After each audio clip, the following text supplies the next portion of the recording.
अच्छा जी, हमारा ये टॉपिक है एएस अकाउंटिंग में डेप्रिसिएशन का टॉपिक हम पढ़ रहे हैं। एएस अकाउंटिंग और डेप्रिसिएशन का हमारा टॉपिक है। तो क्वेश्चन हमारा जो है आज हमने सॉल्व करना है वो है आपका part exchange of an asset के बारे में। और ये कब आया हुआ है पेपर में? ये आपका आया हुआ है जी मई जून 22 का सवाल है। ठीक है जी, मई जून 22 का हमारा क्वेश्चन है, मई जून 22 का। तो कहता है जी कि part exchange of an asset में क्या होता है कि you are basically purchasing an asset and you are giving the old asset in part exchange. Any old asset has been given as part exchange and you have been given some concession in the price of the new asset, and that is known as part exchange. But always remember that the asset which is given as part exchange, basically we are selling that asset. Whatever concession we have been given from the cost of the new asset, that is our disposal proceeds, that is our sale proceeds, and we will go for the same working as we have disposed of the asset in part exchange. So let's start the question. V Limited owns various non-current assets. Non-current assets depreciate due to a number of factors, including wear and tear. State two reasons other than wear and tear why non-current asset depreciate. तो एक तो physical deterioration है, which is basically wear and tear. Obsolescence है. Obsolescence means that fixed assets, non-current assets becomes out of date. Right? Out of date means that they are no more used by the new model. No more efficient tools have come into existence, and that's why it has become out of date. So obsolescence हो सकती है. Second thing is passage of time. Because of the time, the value of the asset will decrease, and that decrease in value is called depreciation. Perishability है, natural resources usage है, depletion है. There are many other factors through which depreciation can happen. Businesses must apply the consistency concept when accounting for depreciation. Describe the consistency concept. So consistency concept says that once you have adopted a method, you should follow the same method from year to year. Accounting consistency concept says that once you have adopted a method, you should follow the same method from year to year. Means accounting procedures are applied consistently. Accounting procedures are applied consistently means that straight line method, if you have adopted straight line method on a non-current asset, you will continue with that method in the next year and in the next year.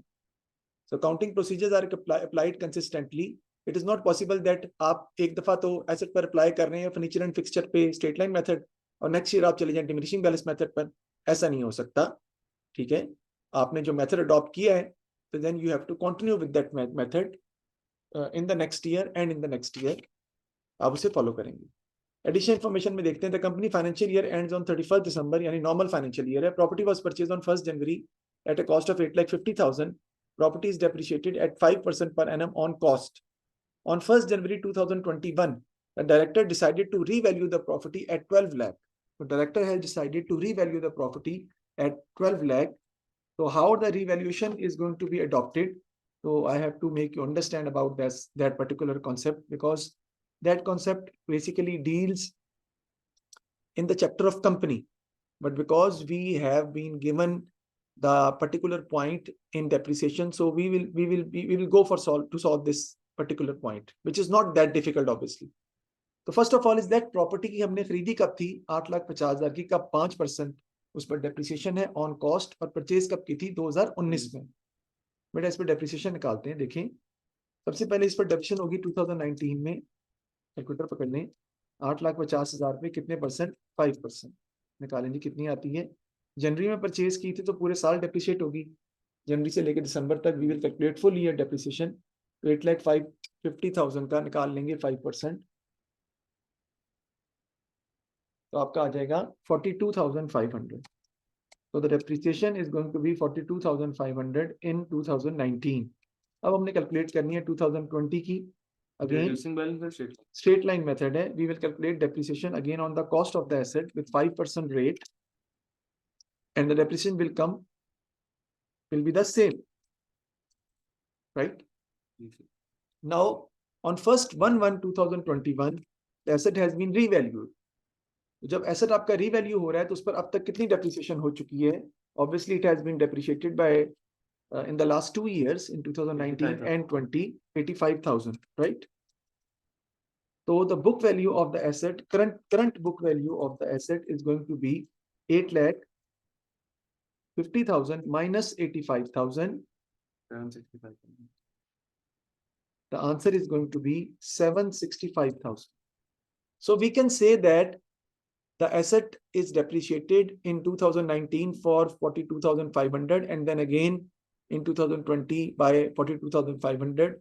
Total depreciation at the start of 2021 is 85,000 and the book value at the start of 2021 is 7,65,000. And what has happened? Revalue. At the start of 2021, the asset has been revalued at 12 lakh. आपकी value बढ़ के कितनी हो गई है? 12 लाख हो गई है. तो क्या करेंगे? 7,65,000 में से हम 12 लाख माइनस कर देंगे या इन दोनों अमाउंट्स का क्या ले लेंगे? डिफरेंस ले लेंगे.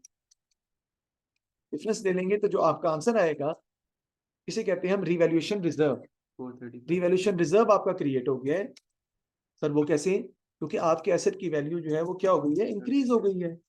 इंक्रीज का मतलब है कि आपका रिवैल्यूएशन रिजर्व क्रिएट हो गया. इसे कैपिटल रिजर्व कहते हैं. आपको बेनिफिट हुआ है ना, फायदा हो गया. ये पैसा आपके पास एक्स्ट्रा जनरेट हो गया बिकॉज कि आपका जो एसेट है वो अपनी बुक वैल्यू से बढ़कर उसकी बुक वैल्यू 12 लाख हो गई है. कितना इंक्रीज कर गया वो? 435,000. टू 435,000. 435,000. तो 435,000 से आपका एसेट रिवैल्यूएशन रिजर्व क्रिएट हो गया. यहाँ बेटा आप लिखेंगे, डेबिट करेंगे प्रोविजन फॉर डेप्रिसिएशन जो आपकी कैंसिल हो जाएगी. कितने से? 85,000 से. तो डेप्रिसिएशन अब तक हो चुकी है ना 85,000 की, वो कैंसिल कर देंगे. बेटा डेप्रिसिएशन की एंट्री हम पास करते हैं income statement to provision for depreciation. Provision for depreciation credit होता है. अभी तक हम प्रोविजन फॉर डेप्रिसिएशन को क्रेडिट कर चुके हैं 85,000 से. अब हमने वो सारी की सारी डेप्रिसिएशन को कैंसिल आउट करना है. क्यों सर? क्योंकि रिवैल्यूएशन का मतलब होता है कि your asset is going to be depreciated from the scratch. अब आप जीरो से डेप्रिशिएशन करना स्टार्ट करेंगे. क्यों? क्योंकि अब एसेट की वैल्यू 12 लाख हो गई है. अब आपने 12 लाख पर डेप्रिशिएशन चार्ज करनी है, 8,50,000 पर नहीं. तो पिछली सारी डेप्रिशिएशन को हम क्या कर देते हैं? वाइप आउट कर देते हैं, राइट ऑफ कर देते हैं. तो वो डेबिट हो जाएगी क्रेडिट होने के बजाय. और डेबिट साइड पर जो डिफरेंस है वो आपका प्रॉपर्टी के नाम से आ जाएगा कि आपकी वैल्यू एसेट की जो है वो क्या हो गई है? इतने से इंक्रीज कर गई. तो बताएं कितने से इंक्रीज कर गई है? नहीं, 435,000 माइनस 85,000 तो कितने से इंक्रीज करेगी? 3,50,000. तो this is going to be the entry. Property debit होगा 3,50,000 से, प्रोविजन फॉर डेप्रिसिएशन डेबिट होगा 85,000 से और रिवैल्यूएशन रिजर्व क्रेडिट होगा 435,000 से. अब हुआ क्या देखें, आपके एसेट की वैल्यू थी राफे 8,50,000, अब कितनी हो गई है? 12 लाख. इसका मतलब है 3,50,000 बढ़ गई है. 3,50,000 प्रॉपर्टी की वैल्यू में इजाफा हुआ है, लेकिन डेप्रिसिएशन भी तो कैंसिल हुई है ना. तो प्रॉपर्टी इंक्रीज की है 3,50,000 से, लेकिन डेप्रिसिएशन आपकी डेबिट हो जाएगी, उसकी वैल्यू अब जीरो हो गई. और रिवैल्यूएशन रिजर्व आपका क्रिएट होगा 4,35,000 से. और अब आपके एसेट की वैल्यू बेटा कितनी हो गई है? 12 लाख. और अब ये डेप्रिसिएशन दोबारा से स्टार्ट होगी इसके ऊपर 12 लाख की अमाउंट पर, क्योंकि अब पिछली सारी डेप्रिसिएशन हम ऑलरेडी क्या कर चुके हैं? कैंसिल कर चुके हैं. ये जो रिवैल्यूएशन रिजर्व है ये एक तरह से आपका लायबिलिटी होती है, क्रेडिट साइड पे आता है. इक्विटी एंड रिजर्व सेक्शन में रिकॉर्ड करते हैं हम, लायबिलिटी साइड में बैलेंस शीट में रिकॉर्ड करते हैं. ये कैपिटल रिजर्व है, यानी ये रिजर्व आपका जनरेट हो गया है. सर कैपिटल रिजर्व क्या होते हैं? क्या ये जो प्रॉपर्टी की वैल्यू इंक्रीज की है, क्या इसकी वैल्यू इंक्रीज की है इस वजह से कि आपका बिजनेस ट्रेडिंग एक्टिविटीज की वजह से हुई है? नहीं, it is not because of the trading activities of the business. It is because that property value has been increase. ये कारोबार को चलाने से नहीं हो रहा, इसलिए इनकम स्टेटमेंट में ये नहीं आएगा. इनकम स्टेटमेंट में कारोबार को चलाने के एक्सपेंस और इनकम आते हैं. ये बैलेंस शीट में लायबिलिटी साइड पे आएगा कि ये 4,35,000 रिजर्व में पड़ा हुआ है, जिसको आप फ्यूचर में किसी और मकासद के लिए इस्तेमाल कर सकते हैं. ठीक है. नॉर्मली हम रिवैल्यूएशन रिजर्व को पहले बोनस शेयर के तौर पे करते थे, अब आजकल बोनस शेयर के लिए भी इस्तेमाल नहीं होते, और मकासद के लिए हम इसको यूज कर सकते हैं. रिजर्व आपका जनरेट हुआ है और प्रॉपर्टी की वैल्यू 3,50,000 से बढ़ी है, डेप्रिसिएशन आपकी कैंसिल हो गई है. ठीक है जी. तो ये मैंने एंट्री पास की, एंट्री उसने पास करने को कहा था 3 नंबर की, वो मैंने आपको पास करके दिखाई है. नेक्स्ट कहता है जी, furniture and equipment was purchased on 1 January at a cost of 1,40,000. अब पिछला पार्ट खत्म हो गया सर, वो कैसे? देखें, पिछला पार्ट किसके बारे में था यार? प्रॉपर्टी के बारे में.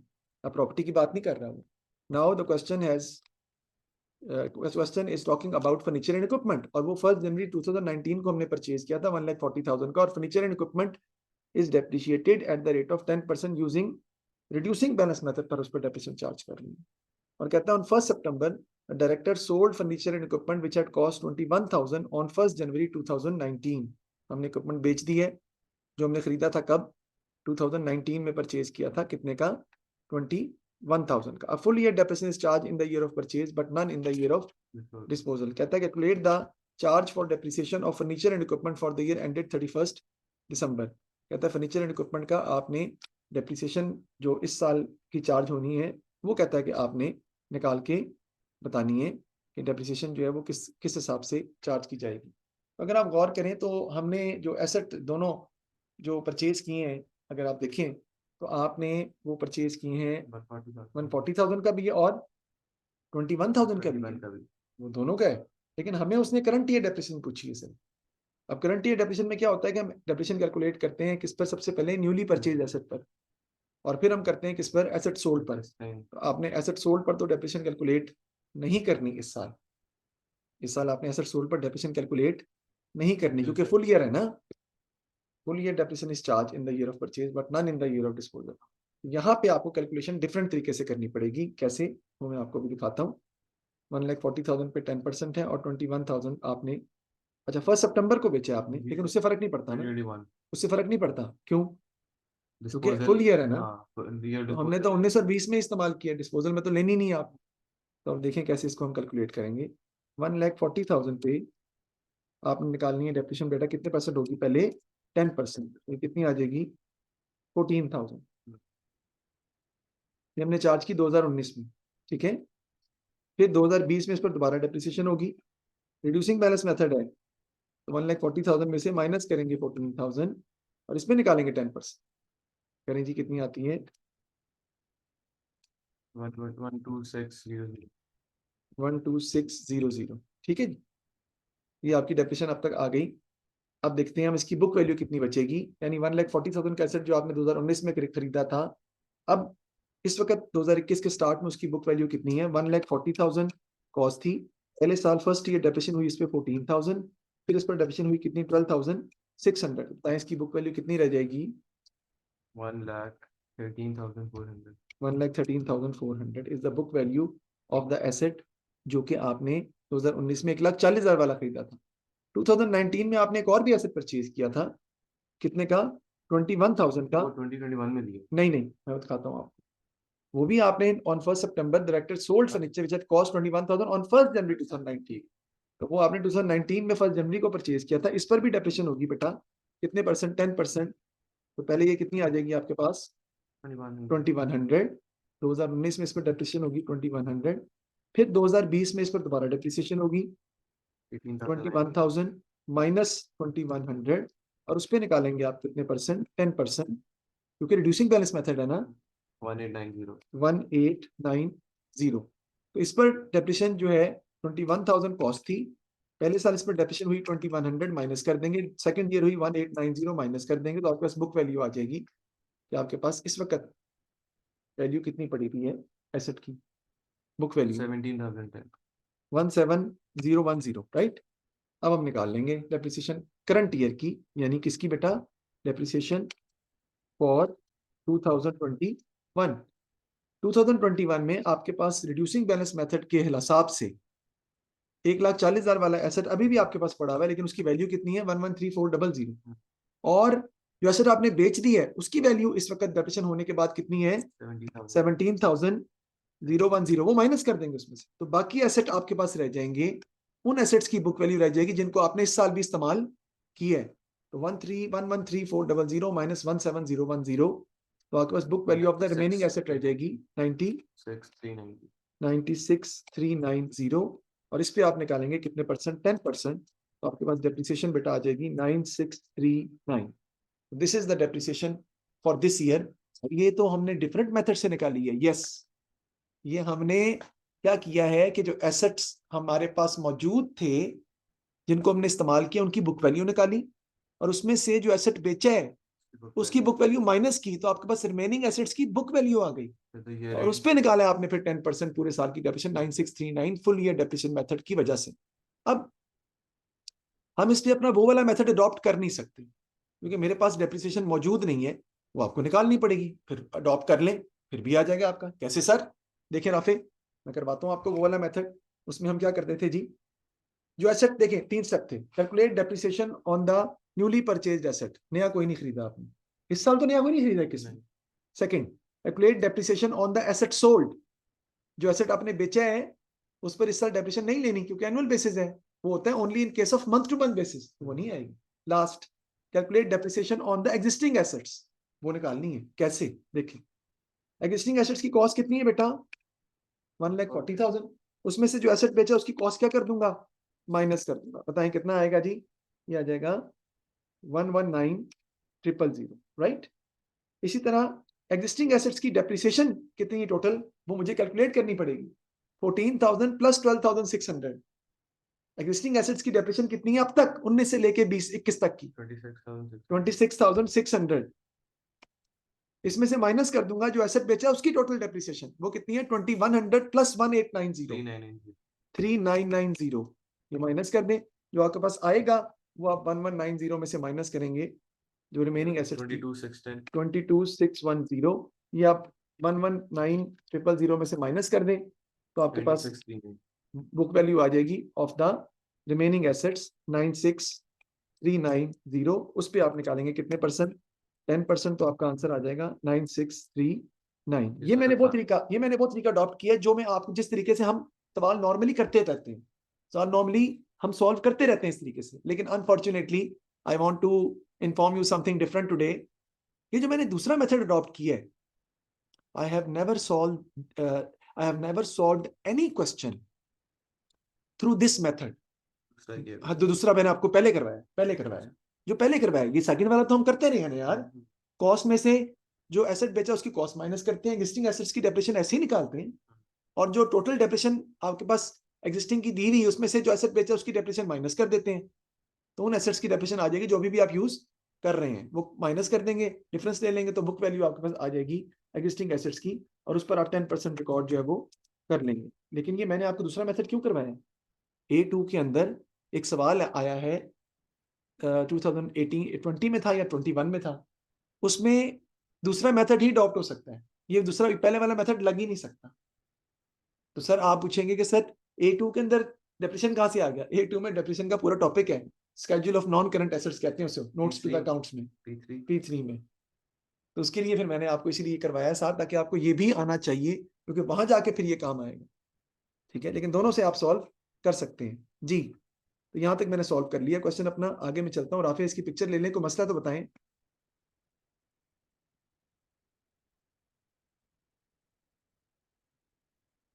जी राफे कोई प्रॉब्लम है तो बताएं।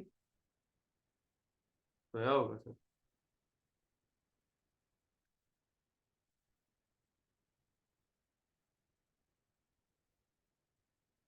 अच्छा जी, आगे चलते हैं हम।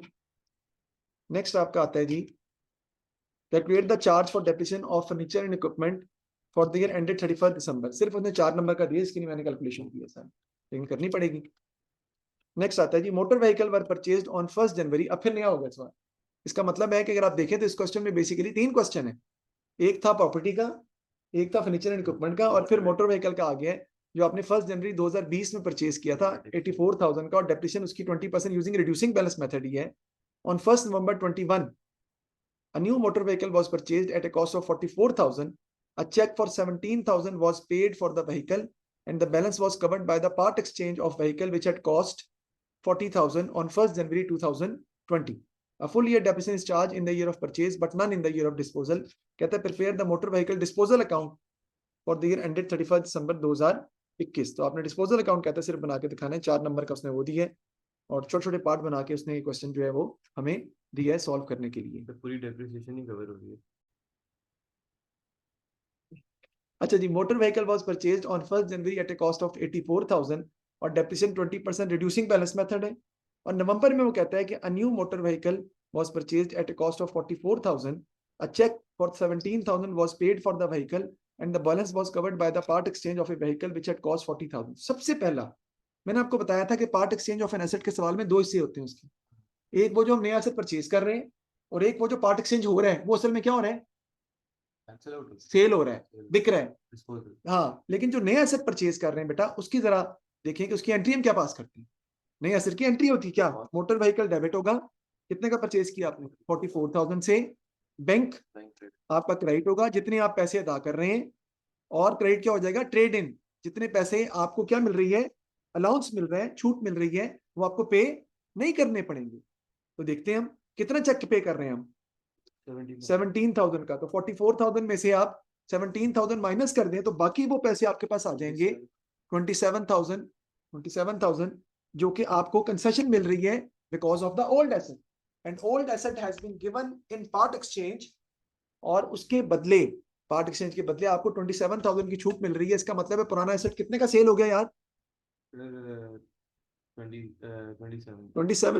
27,000 का बेसिकली हमारा पुराना एसेट सेल ही तो हो गया है, क्योंकि आपको नए एसेट की प्राइस में उतने पैसे पे नहीं करने पड़ रहे। You have been given concession, it means that the old asset has been taken by the seller at a price of 27,000, क्योंकि हमें पे ही नहीं करना पड़ रहा। अब उसने बेसिकली हमें डिस्पोजल अकाउंट बनाने को कहा है, उसने हमें ये नहीं कहा कि आप ये एंट्री पास करो। सर फिर आपने की क्यों है? ये समझाने के लिए की है मैंने, ताकि आपको कम से कम समझ आए कि पार्ट एक्सचेंज में दो हिस्से होते हैं। कंप्लीट बैंक का नहीं है, हाँ ट्रेड इन और बैंक। हाँ, ये हिस्सा अलग है। ये एंट्री किस में जाएगी? ये एंट्री किस अकाउंट में जाएगी? बैंक, नहीं, मोटर व्हीकल। अब वो तो जानी ही है, मोटर व्हीकल अकाउंट में। डेप्रिसिएशन के चैप्टर के अंदर ये एंट्री किस में जाएगी? मोटर व्हीकल अकाउंट में, एसेट अकाउंट में, जो हम अभी नहीं बना रहे, हम तो डिस्पोजल अकाउंट बना रहे हैं। अब जरा डिस्पोजल अकाउंट की वर्किंग देख लेते हैं बेटा, क्या होगी डिस्पोजल अकाउंट में। आपको पता है इधर आपकी क्या आ जाती है यार, डेबिट साइड पे एसेट जो बेचा उसकी क्या लिखते हैं हम? कॉस्ट। 40,000 उसकी कॉस्ट है, जो बेचा है उसकी बात हो रही है, और यहाँ आ जाएगा मोटर व्हीकल। ठीक है जी। इधर आपकी क्या जाती है उसकी? डेप्रिसिएशन। किस नाम से? बिल्कुल सही, प्रोविजन फॉर डेप्रिसिएशन। नहीं पता? फिर इधर आपकी क्या जाती? कैश, जो जितने का बेचा। लेकिन इस दफा यहाँ पे कैश नहीं होगा, यहाँ किस नाम से आएगा? ट्रेड इन के नाम से आएगा। डिस्पोजल के नाम से भी कई जगह कई बच्चे लिखते हैं, नो इशू लिख सकते हैं, ट्रेड इन के नाम से भी लिख सकते हैं, डिस्पोजल के नाम से भी लिख सकते हैं। और डिस्पोजल कितना आएगा बेटा? भी आपने बताया था 27,000 का बेसिकली हमने ये जो है वो एडजस्ट किया है। सर ये ट्रेड इन के नाम से क्यों आएगा? ट्रेड इन के नाम से इसलिए आएगा कि बेटा कैश तो मिला नहीं आपको, आपको इसके बदले कैश तो नहीं मिला ना, आपको कैश थोड़ी जी रिसीव जी। बदले जी। तो कैश मिला होता तो फिर तो आप ना लिखें चाहे ट्रेड इन, आप डिस्पोजल के ओके। नाम पे लिख सकते हैं। असल में तो आपको इतनी छूट मिली है ना, पैसे थोड़ी मिले, आपको नए एसेट में जी जी। पैसे नहीं पे करने पड़े। अब जरा, ओके।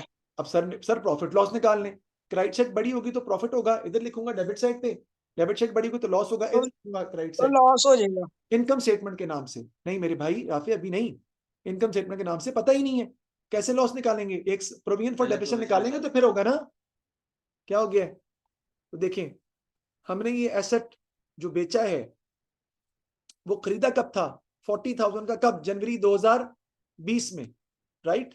और हम इसे कब जो है वो बेच रहे हैं? नवंबर 2021 में। और जिस साल आप कह रहे हैं आप बेच रहे हैं उस साल आप उस पर डेप्रिसिएशन रिकॉर्ड नहीं करेंगे, तो सिर्फ एक ही साल की डेप्रिसिएशन होगी इसके ऊपर, एक ही साल की डेप्रिसिएशन होगी। 21 में तो लेनी नहीं है, खरीदा आपने 20 में है, ठीक है जी। 40,000 कॉस्ट थी ना उसकी 20 में, तो एक ही साल आपने डेप्रिशिएट किया उसको बस, ठीक है। 21 में तो बेच दिया, हालांकि 21 में आपने उसको यूज किया 10 महीने, लेकिन आपने 10 महीने की नहीं लेनी, क्योंकि एनुअल बेसिस है, साल की। पूरे साल की लेंगे, ठीक है जी। तो 40,000 पे आप डेप्रिसिएशन निकालेंगे, कितने परसेंट है? 20%। वो आपकी कितनी आ जाएगी बेटा? 8,000।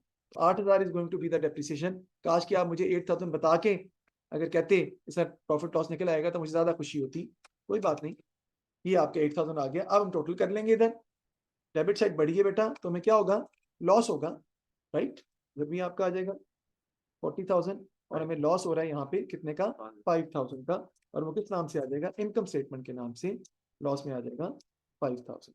ये हमने डिस्पोजल अकाउंट बना के दिखाया है। 4 नंबर का सवाल था, लेकिन आपस की बात है कि 4 नंबर इसके होने नहीं चाहिए, ज्यादा होने चाहिए सूली तौर पे। नहीं सर, 2 नंबर लग रहे हैं। सवारी 2 नंबर है, ज्यादा आसान है। आसान नहीं है। मैं बताता हूँ क्यों। क्योंकि एक तो पहली बात ये थी कि आपको सर इससे ज्यादा नंबर होने चाहिए, पर उसके लिए प्रॉपर प्रोविजन और डेप्रिसिएशन फंड करनी पड़ेगी। वो तो एक ही साल की फाइन करनी है, इतना कोई मुश्किल नहीं। लेकिन आपकी बात सही है, फाइन करनी पड़ेगी, और ट्रेड इन की अमाउंट भी तो फाइन करनी पड़नी है। वो भी नहीं दी 17,000, 27,000 सॉरी, 17 दिया है ना, जी जी। 27 नहीं दिया हुआ, तो वो निकालनी पड़नी थी हमें। तो खैर ये क्वेश्चन जो है वो मैंने आपके सामने सॉल्व किया है। अब मेरा ख्याल है समझ आ गई है आपको, इसकी पिक्चर आपने लेनी है तो ले लो। अब घर में क्वेश्चन जो आपने सॉल्व करना है वो मैं, 5-6 नंबर होने चाहिए। हाँ मैं बता रहा हूँ ज्यादा नंबर होने ठीक चाहिए। है। बस आपको पता है ए लेवल्स थोड़ी गेम डिफरेंट होती है। ये क्वेश्चन जी आपने घर में आपने इसको सॉल्व करना है। ये है आपका, कब आया हुआ है, अक्टूबर नवंबर 22-21 में, अक्टूबर नवंबर 22-21 का ये सवाल है और बड़ा इजी क्वेश्चन है, कोई इसमें प्रॉब्लम नहीं है। ये आपने घर में करना है, पार्ट एक्सचेंज नहीं है इसके अंदर, सादा क्वेश्चन है। डिलीवरी व्हीकल अकाउंट बनाना है, मेरा ख्याल है पार्ट एक्सचेंज शायद, हाँ है, 1 अक्टूबर को पार्ट एक्सचेंज हो रहा है। ठीक है जी, तो ये क्वेश्चन मैं चाहूंगा कि आप सॉल्व करें। और इसके अलावा एक क्वेश्चन मैं और देना चाहूंगा, इससे सर एक ही बहुत होता है। इससे नेक्स्ट क्वेश्चन जो है वो है अक्टूबर नवंबर 21-23। चले आप ये वाला कर लें, वो वाला छोड़ दीजिएगा, वो मैं कल खुद कराऊंगा, आप ये वाला कर लें, अक्टूबर नवंबर 21-23, ये वाला कर लें, वो कल हम खुद कर लेंगे, मैं खुद करा दूंगा। ठीक है, अक्टूबर नवंबर 21-23 ये क्वेश्चन है मेरी बुक का। पेज नंबर जो है वो है आपका 114 है, इससे आप सॉल्व कर सकते हैं। ठीक है जी, ओके जी, थैंक यू वेरी मच, अल्लाह हाफिज। आप लेट आए हो, कल टाइम पे आना, मैं टाइम आपसे शेयर कर दूंगा।